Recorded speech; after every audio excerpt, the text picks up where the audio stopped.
Ones again welcome back to the program. ਅੱਜ ਹੈ ਜੀ ਸੈਟਰਡੇ ਦੀ ਸ਼ਾਮ, ਤੇ ਸੈਟਰਡੇ ਦੀ ਹਰ ਸ਼ਾਮ ਨੂੰ ਤੁਹਾਡੇ ਨਾਲ ਅਸੀਂ ਭਾਗਵਤ ਪੁਰਾਣ ਵਿੱਚੋਂ ਕੋਈ ਨਾ ਕੋਈ ਕਥਾ ਲੈ ਕੇ ਹਾਜ਼ਰ ਹੋਇਆ ਕਰਦੇ ਹਾਂ, ਜਿਸ ਵਿੱਚ ਕਿ ਮੇਰਾ ਸਾਥ ਦਿਆ ਕਰਦੇ ਨੇ ਰਜਨੀ ਸ਼ਰਮਾ ਜੀ। ਰਜਨੀ ਸ਼ਰਮਾ ਜੀ ਜਿੱਥੇ ਕਿ ਆਪਣਾ ਸਮਾਂ ਕੱਢ ਕੇ ਸਾਡੇ ਕੋਲ ਇੱਥੇ ਆਉਂਦੇ ਨੇ, ਉਸ ਦੇ ਨਾਲ ਨਾਲ ਹੁਣ ਇਹ ਵੈਦਿਕ ਹਿੰਦੂ ਟੈਂਪਲ ਜੋ ਸਰੀ ਦੇ ਵਿੱਚ ਹੈ, ਲక్ష్ਮੀ ਨਾਰਾਇਣ ਮੰਦਿਰ, ਉੱਥੇ ਵੀ ਜਾ ਕੇ ਇਹ ਕਥਾ ਕਰਿਆ ਕਰਦੇ ਨੇ। ਹਰ ਇਤਵਾਰ ਨੂੰ ਤੁਸੀਂ ਵੀ ਜਾ ਕੇ ਇਹਨਾਂ ਨੂੰ ਉੱਥੇ ਡਾਇਰੈਕਟਲੀ ਮਿਲ ਵੀ ਸਕਦੇ ਹੋ।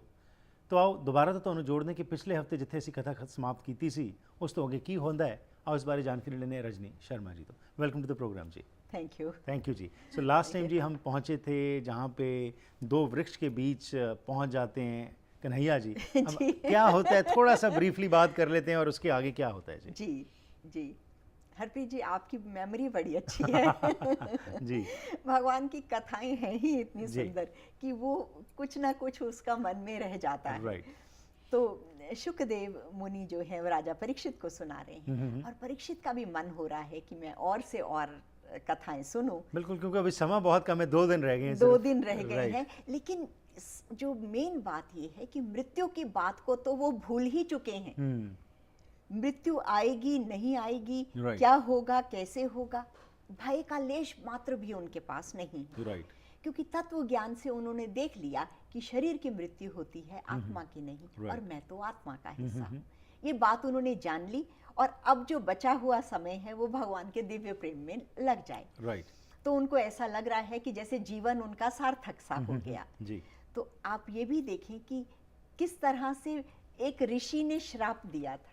आए तो श्राप की वजह से थे, पर सत्संगति में बैठ के वो श्राप भी वरदान हो गया। बिल्कुल जी। और इससे यही सबक लेना चाहिए कि सत्संगत जो इन्वायरमेंट जिसमें हम रहते हैं उसका हमारे ऊपर बहुत असर पड़ता है जी। और आज जो समाज में हम देख रहे हैं कि जैसा इन्वायरमेंट बनता जा रहा है, अगर हम अपने आप की सोच को चेंज करना चाहते हैं तो अपनी इन्वायरमेंट को चेंज करें, और वो सत्संगत के द्वारा ही आपको अच्छा मिल सकता है जी। एंड अगेन सत्संगत के बारे में भी जब हम बात करते तो लेट्स इसको भी मैं ये कहना चाहूँगा कि सत्संगत यही नहीं सिर्फ कि गुरुद्वारे मंदिर में जाके बैठ के ही सत्संगत होती है, कहीं पे भी जहाँ पे कुछ अच्छे विचार चल रहे हैं जिससे कि जीवन में परिवर्तन आ सके, वो भी एक सत्संगत ही है। जी जी। हरप्रीत जी, सत्संग का अर्थ होता है उसका संग जिसने सत्य को जाना, राइट, जिसने सत्य का साक्षात्कार किया, राइट, अनुभव के तल पे। तो उसके पास जब आप बैठते हैं, उससे जब सुनते हैं जी, तो वो बातें आपके हृदय को प्रभावित करती हैं। तो ये अर्थ है सत्संग का। तो इसीलिए ऋषि थे, मुनि थे, वो कहीं भी बैठ के कथा करते थे, तो वो उनकी कथा से कई व्यक्तियों के जीवन में जो है वो परिवर्तन आता था। बिल्कुल जी। और वैसे मैं आपको ये भी बता दूं कि हमारे को जो फीडबैक आती है उसमें हमारे बहुत सारे बुजुर्ग जो हैं वो ये भी कहते हैं कि जी ये भी सत्संगत होती है, क्योंकि हमें घर बैठ के ही भगवान के साथ जुड़ने का एक मौका जो दिया जाता है। सो आपका धन्यवाद उसके लिए रजनी जी, वो हमारे दर्शक जो हैं उसके लिए आपके बहुत धन्यवाद हैं जी। धन्यवाद मुझे कि ये मौका मिला कि भगवान की ऐसी सुंदर लीलाओं का वर्णन करें। सो अब पहुँचे जी वापस, क्योंकि उत्सुकता है आगे क्या हो रहा है। वो छोटे नटखट जो कन्हैया जी हैं वो फंसे हुए हैं उन पेड़ों के बीच में जी। तो क्या होता है जी। तो जब यशोदा मैया ने बांध दिया कन्हैया को उस उखल के साथ, तो वो उसको लेके चलने लगे जी। और ये यमल अर्जुन के 2 बड़े पेड़ लगे हुए थे। अर्जुन पेड़ का नाम है। अच्छा, एक जाति का वृक्ष होता है अर्जुन, और यमल भी एक पेड़ का नाम है। राइट। तो जब भगवान कृष्ण उसमें से निकले तो उन्होंने देखा कि ये जो पेड़ हैं, ये यक्ष जो हैं 2, वो पेड़ों के रूप में यहाँ पर बंद हैं। तो अगर हम थोड़ा सा इन यक्षों के पिछले जन्म की कथा आपको बताएं कि ये क्या हुआ कि इनको ये वृक्ष योनि मिली। तो यक्षों के राजा थे, उनका नाम था कुबेर। तो कुबेर जो हैं वो धन के देवता होते हैं। आमतौर पर कोई बड़ा व्यक्ति, धनी व्यक्ति हो तो हम कहते हैं कि ये तो कुबेर है, कुबेर है। तो धन संपत्ति के जो देवता हैं वो यक्ष हैं, राजा, वो कुबेर जी। तो कुबेर के 2 पुत्र थे, एक का नाम था नल कुबेर और एक का नाम था मणिग्रीव जी। तो हरप्रीत जी, जो कुबेर हैं उनका तो धन संपत्ति के देवता, वो तो बड़े संयत हृदय के व्यक्ति हैं। लेकिन ये जो दोनों युवराज, इनको जब ये अथाह संपदा में मिली और वो भी बड़ी युवावस्था में, तो ये संपत्ति को पाके जो बिना मेहनत की, जी। तो ये बड़े उन्मत्त हो गए। राइट। तो आमतौर पर क्या होता है कि जो संपत्ति का और धन का मद है जी। वो मनुष्य को भटकाव के रास्ते पे ले जाता है। आज भी जी यही एग्जाम्पल मिलता है, कहते हैं कि इजी मनी जब मिल जाती है तो इंसान जो है उसकी कदर नहीं करता है जी। और इसका एक रिजल्ट जो है जी, वैसे भी देखें कि जैसे फॉर एग्जांपल लॉटरीज़ की हम बात करते हैं, बहुत इच्छुक होते हैं कि हमारी लॉटरी निकले, लेकिन अगर हम इसका एनालिसिस करें और देखें कि जो लोगों को मिलियनेयर्स जो बने थे, कहते हैं कि साल और 2 साल के अंदर ही वो, बल्कि जो उनकी पहले स्थिति थी उससे भी वो नीचे चले गए, क्योंकि they were not able to control themselves और ऐश प्रस्ती में जाके उन्होंने ना सिर्फ अपना धन गंवाया लेकिन अपनी मानसिकता जो थी उसको भी उन्होंने अफेक्ट किया, मानसिक संतुलन भी खो बैठे। जी जी। तो यही हाल कुछ इन दो युवराजों का हुआ, नल कुबेर और मणिग्रीव का। और ये जो हैं जितने भी धन के साथ, उस वैभव के साथ जो दुष्कर्म थे, जुआ खेलना, मदिरा पीना, स्त्री सहवास, ये सारी चीजें जो हैं वो उनमें ही केवल अपना समय व्यतीत करने लगे, धन व्यतीत करने लगे। तो एक दिन ये दोनों राजकुमार गंगा जैसी पवित्र नदी में चले गए और कुछ युवतियों को भी उन्होंने अपने साथ ले लिया और नग्न अवस्था में जल क्रीड़ा करने लगे। तो उस वक्त नारद जी का वहां से गुजरना हुआ जी। तो नारद जी ने जब ये देखा कि ये तो पहचान लिया उनको कि ये तो यक्षराज कुबेर के पुत्र हैं और ये दशा, बिल्कुल अपना मानसिक संतुलन खो बैठे जी।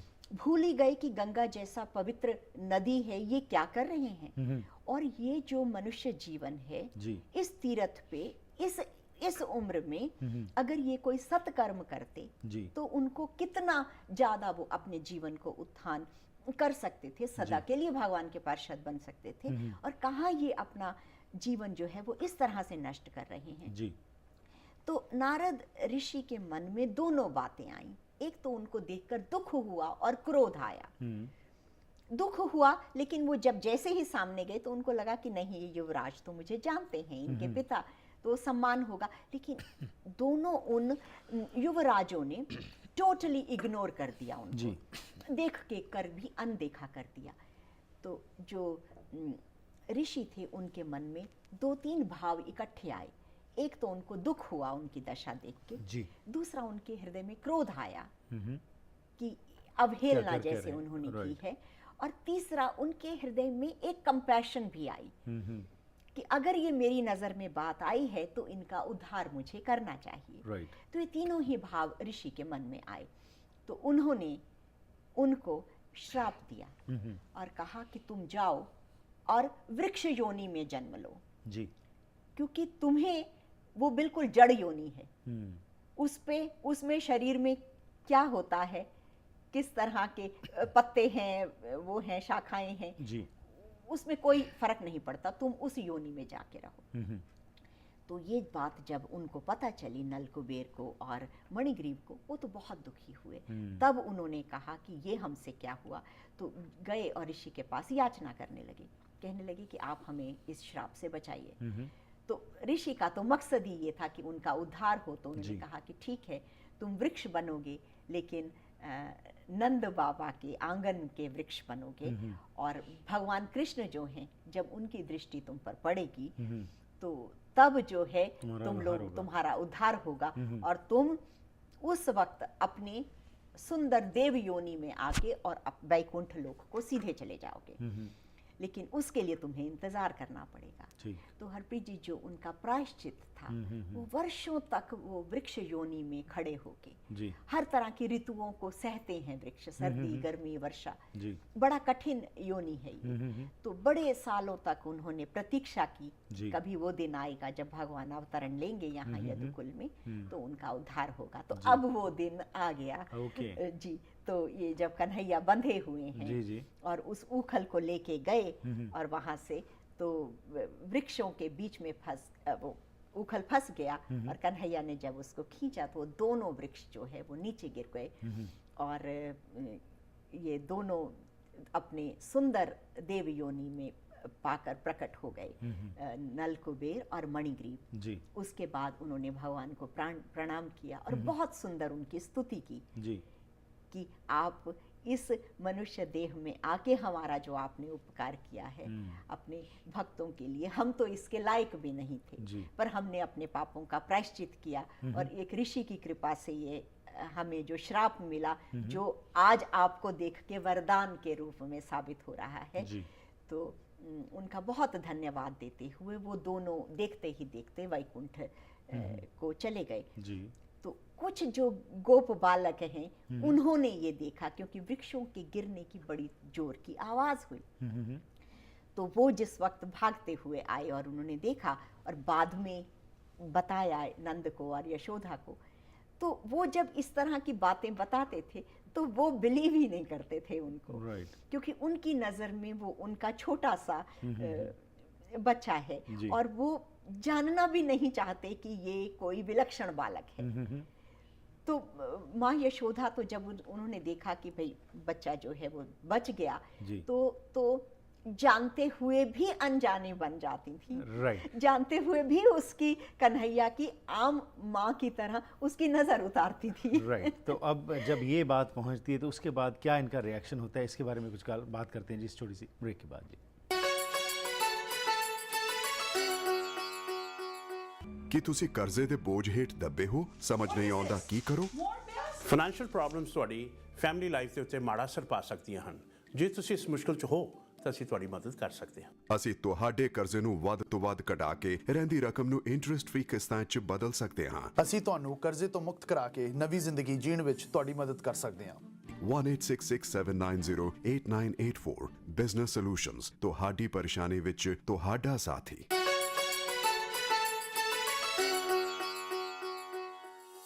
स्वागत करते हैं जी एक बार फिर आप सब अज इस रिलीजियस प्रोग्राम में। आओ जी कथा सरवण कर रहे हैं असी रजनी शर्मा जी तो उस विच दोबारा तो सांझ पाने जी। रजनी जी, सो अब उनके पास अब ये माँ को पता लगता है कि मेरे बच्चे ने ये कर दिया है, तो आप जैसे कह रहे थे कि वो बचा रहे हैं अभी भी, क्योंकि वो चाहते नहीं है कि ये उनको पता लगे, पता होते हुए भी वो नहीं चाहते कि भाई मेरा जो बच्चा है इसमें इतने गुण हैं और ये इसमें दिव्य शक्ति है, वो एक्सेप्ट नहीं करना चाह रहे, नहीं करना चाहते। वो चाहती हैं उसको साधारण बालक की तरह ही ट्रीट करें और अपना जो प्रेम है, जैसे मैंने आपको शायद पहले बताया था कि जो नंद यशोदा की बड़ी पिछली उम्र में जाके ये बच्चे हुए थे, कोई इनको संभावना नहीं थी, और ये भगवान की कृपा से जो है इनके यहाँ ये बालक हुआ। और वैसे भी ये वसुदेव और देवकी का पुत्र है, लेकिन वो उनको अपना ही मानते हैं, क्योंकि उन्हें पता ही नहीं है कि ये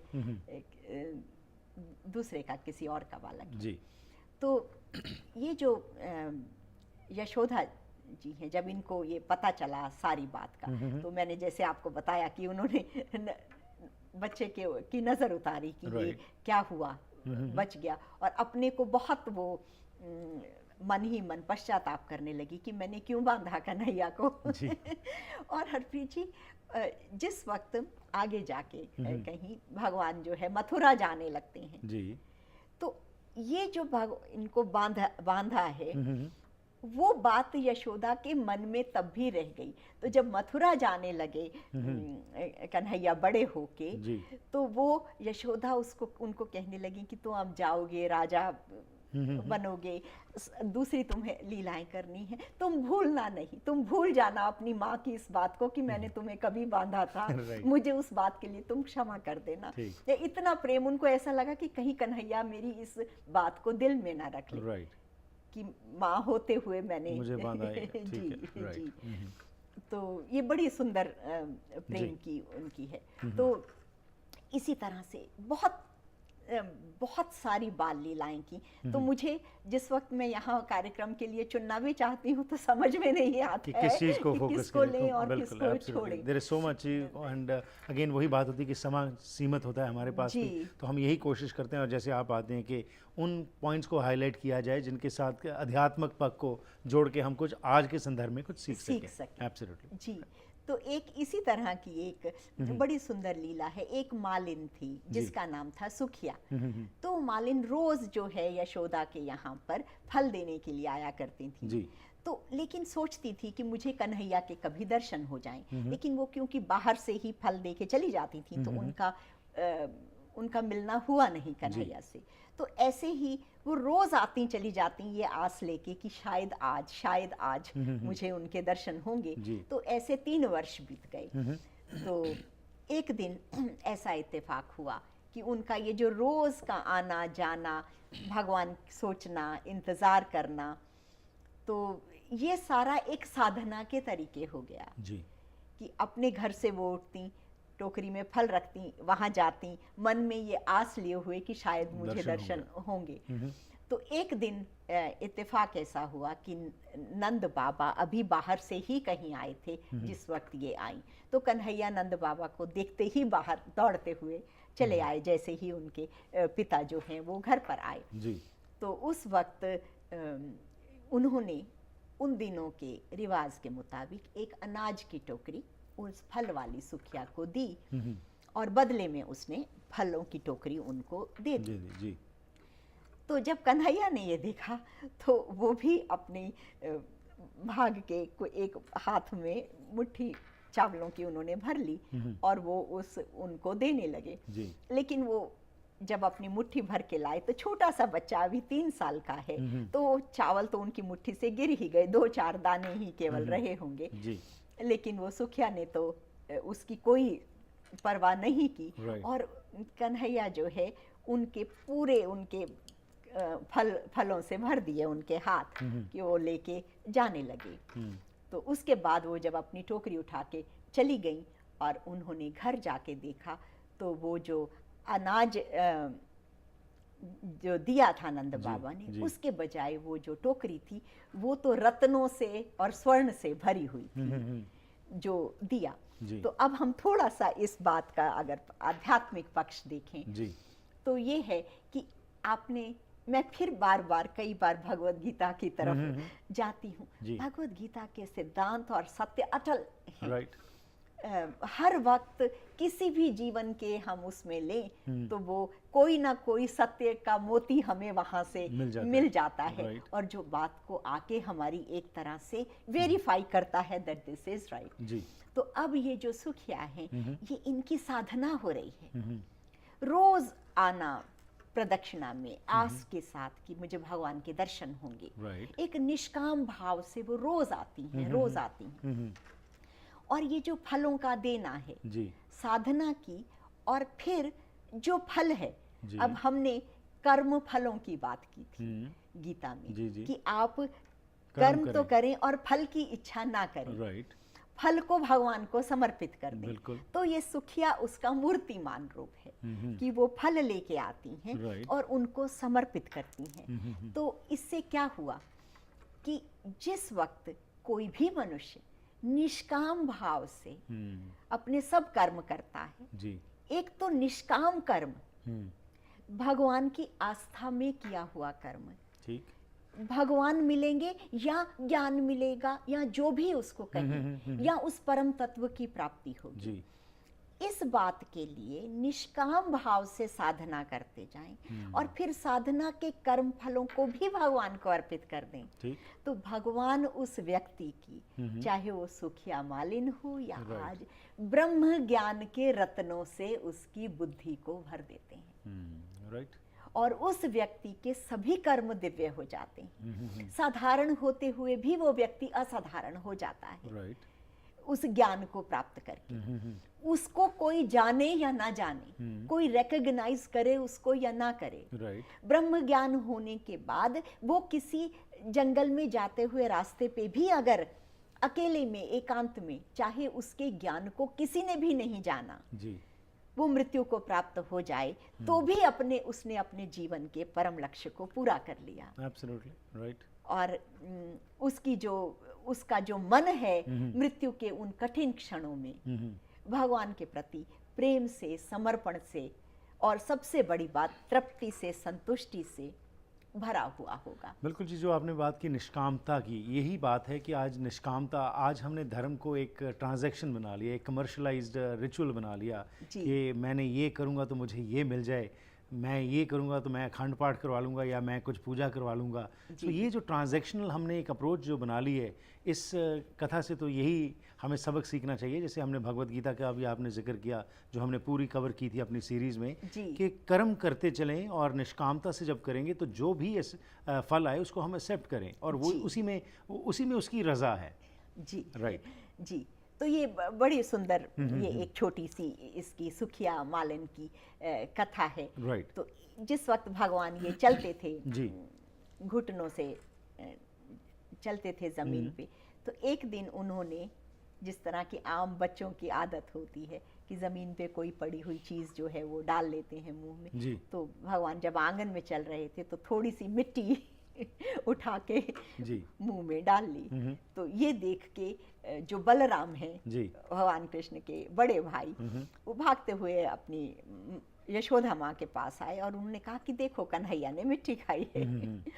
और जो है वो उनको उठा के ले आई हैं और उसको कहा मुंह खोलो अपना, जी, कि मैं देखूं कि तुम्हारे मुंह में मिट्टी है कि मिट्टी है और उसको मैं साफ करूं। जी। तो जब जिस वक्त कन्हैया ने मुंह खोला तो यशोदा के आश्चर्य का ठिकाना नहीं रहा जब उसने भगवान के मुंह के अंदर ब्रह्मांड देखा पूरा। और हरप्रीत जी, जिस तरह से कि अर्जुन को दिव्य रूप के दर्शन दिए थे भगवान ने भगवत गीता के दौरान, वही दिव्य रूप और वैसा ही ऐश्वर्य उनके मुंह में दिखाई दिया यशोदा को। लेकिन जब यशोदा ने ये देखा तो उनका तो सिर एकदम चकरा गया और योग माया से वो अचेत हो गई। और जिस वक्त वो दोबारा आई तो उनको कुछ याद भी रहा पर कुछ वो भूल गई। लेकिन उनको ये लगा कि जो भी है ये बच्चा जो है इसको कहीं किसी की नजर ना लगे, तो एक काला टीका उसके माथे पे लगा देती थी। तो उनकी जो चेष्टाएं थी वो बड़ी एक ममता भरी माँ का जैसे हृदय होता है वो था। पूरे जो है भागवत धर्म में सबसे ऊपर जो स्थान है भक्तों में वो यशोदा माँ का है। किसी के अंदर ऐसी पावर नहीं थी। लोग जो हैं वो भगवान के पीछे जो हैं वो भागते रहते हैं। यशोदा है जो उनको बांध के अपने आंगन में बिठाने की क्षमता जिसकी थी। तो ऐसी दिव्य कथा जी, बिल्कुल जी। बहुत सारी ये दिव्य कथाओं से अगेन वही है कि हमारे जीवन में इसमें से तो यही सेहत मिलती है। जैसे आपने बहुत विस्तार में बात की, ये छोटी छोटी चीज़ें जो हैं अगर इनके ऊपर हम चलना शुरू कर दें और इनकी हमारे आस्था बन जाए तो definitely changes can come in our life. Thank you very much for your time ji. Thank you. So इस दे नाल कर दें जी अज दे इस प्रोग्राम की इत्थे ही समाप्ति। फीडबैक जरूर देना 604 603 75 55 या फिर ईमेल राਹੀਂ भी संपर्क कर सकते हो harpreetsingh@gmail.com। ये सारे एपिसोड्स तुसी youtube.com/harpreetsingh ते भी दोबारा जाके देख सकते हो। रजनी शर्मा जी नाल डायरेक्टली गलबात करनी होए तो 6045949806 ते फोन कर सकते हैं। प्रोग्राम की करते हैं जी इत्थे ही समाप्ति। फिर मुलाकात होएगी, तब तक गुड बाय।